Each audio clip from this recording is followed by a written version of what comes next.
Are you juggling a million things all the time and never feeling like you're actually getting anything done? Multitasking is actually not the solution. It's actually the problem. So that's what we're going to talk about today, why single tasking is a game changer. And let's dive in. Now, I want you to think about your daily routine for a moment.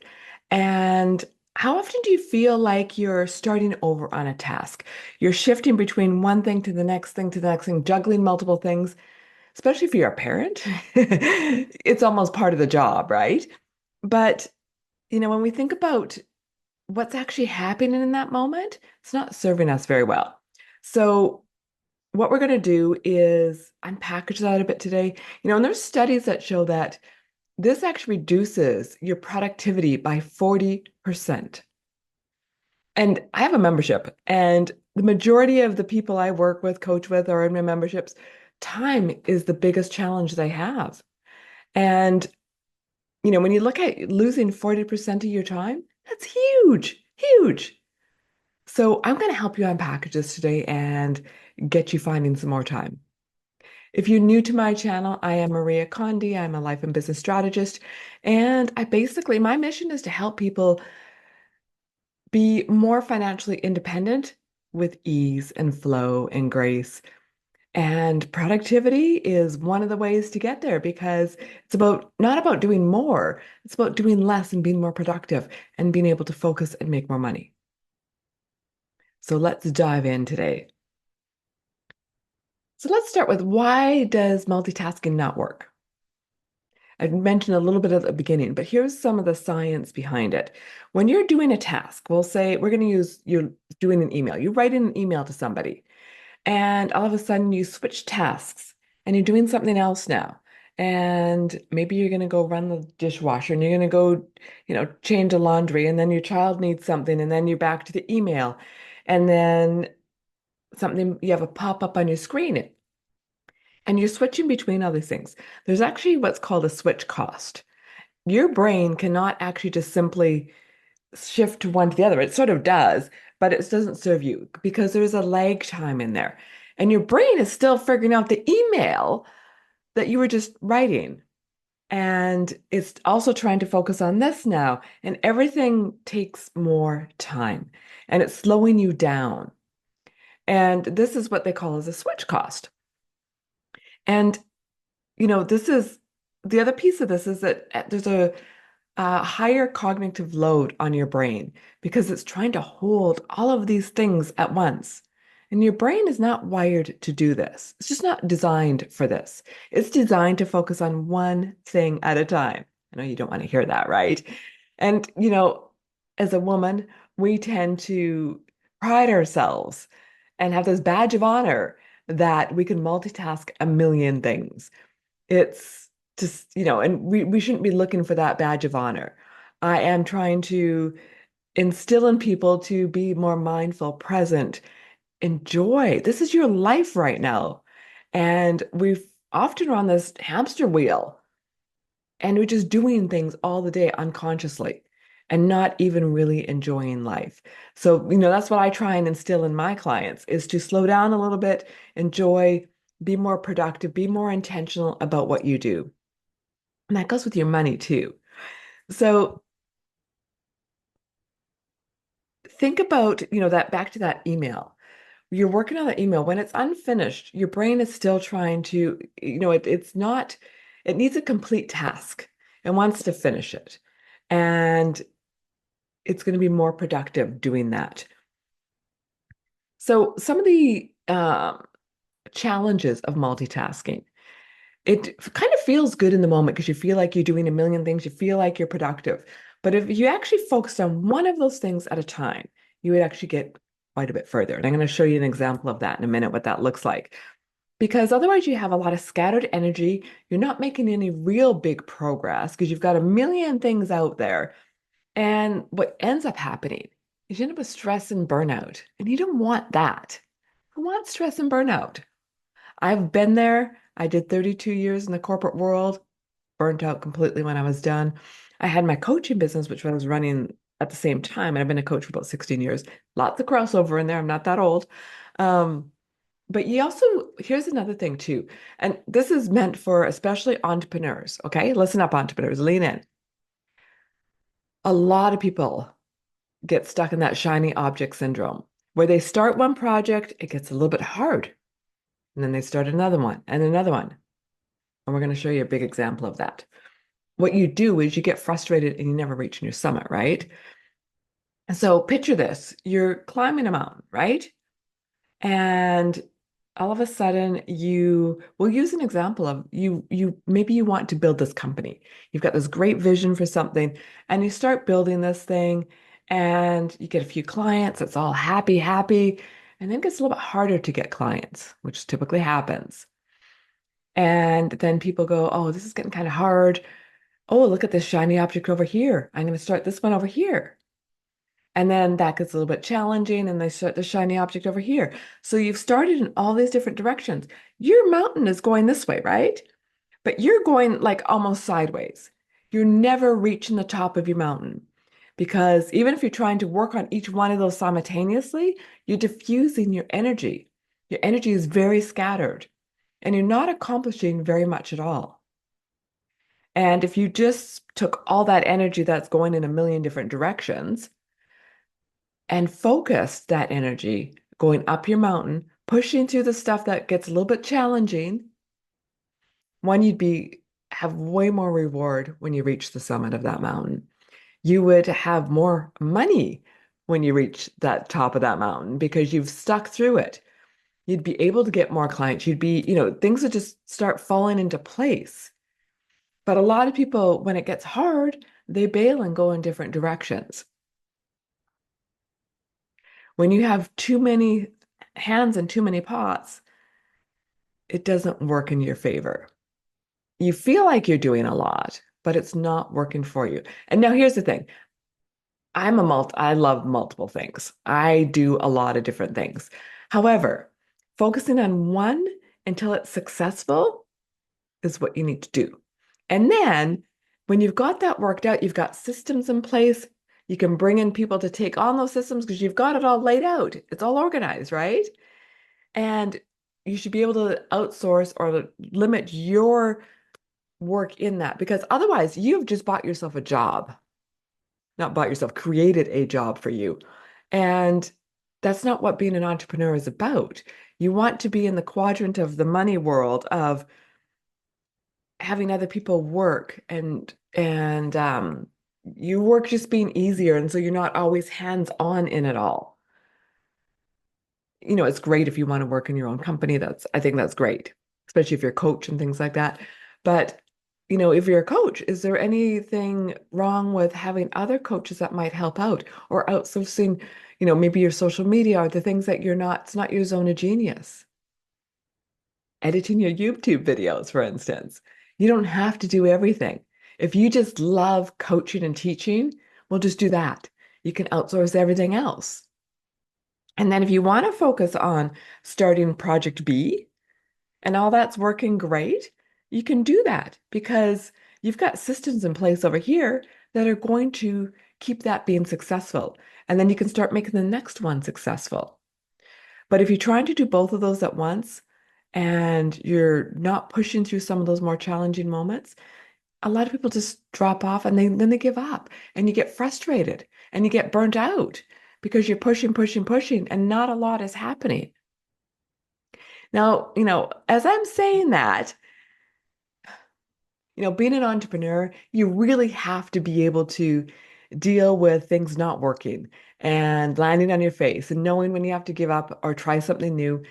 And if that's the case, that's okay, right? It's not like you're trying to go in a million different directions. You're actually trying to find that one right path that is going to work. But when things are working, you need to stay with it. And not just because it's gotten a little bit hard and you're not getting clients right away, for instance. If you know your product is good and things are, it's all, you've got a good offer, all those things. And I'm just using the example of a coach because I know a lot of people out there in my world and in the world that my audience will say is coaches, creators, creatives in different ways, leaders. So focus on one thing. You're going to get your accomplishments are going to just start compounding more and more. And the other thing is too, when you push through those tough points, you're actually building confidence and things start becoming easier and easier and easier. You have to just push through that little bit. So you're probably saying to yourself, well, that's great. Sure, Maria, I get it. Focus on one thing. But how do you do that? My brain just doesn't do that. I can hear some of you saying. And I have ADHD and have struggled many times in my life keeping on track with one thing. I get it. I get it. Here's a few things that you can do to help you keep on track. And, it does, I don't want to use the word willpower, but it does take some intentional effort on your side to be able to do it. The more and more you do it, the easier it actually gets. So, first up, start with some prioritization. When you look at your list of things, we often get into doing all sorts of things that really don't matter. A lot of times, you don't even need a website. I look at some of the most successful people in my world, entrepreneurs, and especially online coaches. A lot of them do not have websites. A lot of people like that pretty, you get all caught up in fancy logos and branding and all those things. Until you have a solid offer that's been vetted and is good, and you've got a few of those things dialed in, having all the fancy websites and all the stuff really isn't going to help you because you need an audience. You need people to come to you. You need to, you can start with that, but people can invest a lot of time and energy and money into a website when it's not even that necessary. I follow a coach who's made millions and millions of dollars. And I went looking for her websites one day because somebody asked me about her. And it's like, God, she doesn't even have a website. She uses her sales pages as her website. And that's how that's what she's known for. So think about what you're actually putting your energy into. You should be, especially if you're newer on the newer path of coaching or entrepreneurship, you should be focusing on the things that are money-making activities. And prioritize what matters most on that list. And some of that stuff is the hard stuff. Some of it's the stuff we don't like doing. And if if it's some stuff that can be outsourced, then outsource it. And if you have to do it, then you have to do it. And do it first thing in the day because it's going to be, you get it out of the way and it's done. Next is time blocking. I love doing chunks of time and I love setting timers. So I use a Pomodoro technique. It's 25 minutes of focused attention, 5 minutes off, 25 minutes on. In my membership, we've always done co-working sessions and we use that method. And it's very, very productive. Set an intention at the beginning and just focus on one thing. Don't try and do 25 things in that time. Focus on one task. Be intentional. And then, of course, the to-do list. I love a good to-do list, and I have a lot of them. And that's what has helped me with my ADHD brain keep on track, keep focused. I'm just building out a new membership right now. And a couple nights ago, it's like, okay, I need the Trello board because I got too many post-it notes happening. Brought out, open up the Trello board, laid out the whole thing, prioritized which had to go in order because I could see it. I'm a visual person, so I could actually see what I needed to do. And it's like, okay, this has to happen first before any of this other stuff. So I moved that, I just was able to prioritize things. That is how you get productive. Because then when I look at it, when you start a new project, your brain is overloaded. It's like, oh my God, this is huge. How am I going to accomplish this? You've set this massive goal. And I'll do a whole nother segment on goals stuff another time. And then you have to break it down into smaller chunks, right? And the same goes with your money. If you're trying to do something big with your money, you got to start small. You got to start small. Break it down into smaller bits. So the other thing you can do is finding co-working sessions, like in my membership. The to-do list, like I said, especially those big projects, practicing some mindfulness because that helps your brain settle a little bit so that it's not overloaded all the time. And it just really helps with overall well-being and staying, focused, not so stressed, and being a little more intentional. So we covered a lot of things today. And, basically, multitasking is not serving you. It actually is very counterproductive. You might feel like you're getting a whole bunch done, but when you look at the time spent with your brain transitioning between those, it's not serving you very well. And you are losing a whole bunch of time on each one of those tasks, like I said, 40%. And if you just focused your time on one task at a time. Now, okay, here's the thing. I'm doing this, right? I've got laundry going, okay? But I put it in. It's not things that I'm putting attention to. And if I was doing a 25-minute block, that's about the time of, doing laundry sort of thing. So it's it's when you're actually doing an email, then you switch to working on another document, and then you're, maybe doing another task over here and having all the tabs open on your computer. That's another thing. This was a really long time ago. I took a time management course in my corporate days. And one of the first things they said is to clear your entire desk. And I do that even tonight. I'm studying French right now. So I put all my French on another table. So my desk right now is here. Because what happens if I left that here, my brain is going, oh yeah, what's that? How do I do that French verb again? My brain is like split. And it's not, I want to give you my undivided attention in this moment and not be in 95 different places at once. So my French is over there while I'm trying to have this conversation with you here. And that is, you think about all the tasks you do throughout your day, being intentional, being focused, and stay on track. You're going to get to your summit, the top of your mountain, way faster. You'll be way more profitable when you can stay focused because a lot of that initial inertia of getting a business going is at the beginning stages of it. And if you're all over the map, you're not going to get that lift off that you need. You're not going to have the energy and you don't have the focus and it's not going to have the power that it needs to get going. So that's that. Build to-do list, do whatever you need to do to help you stay focused. And I give you lots of tools today, Pomodoro techniques, co-working sessions.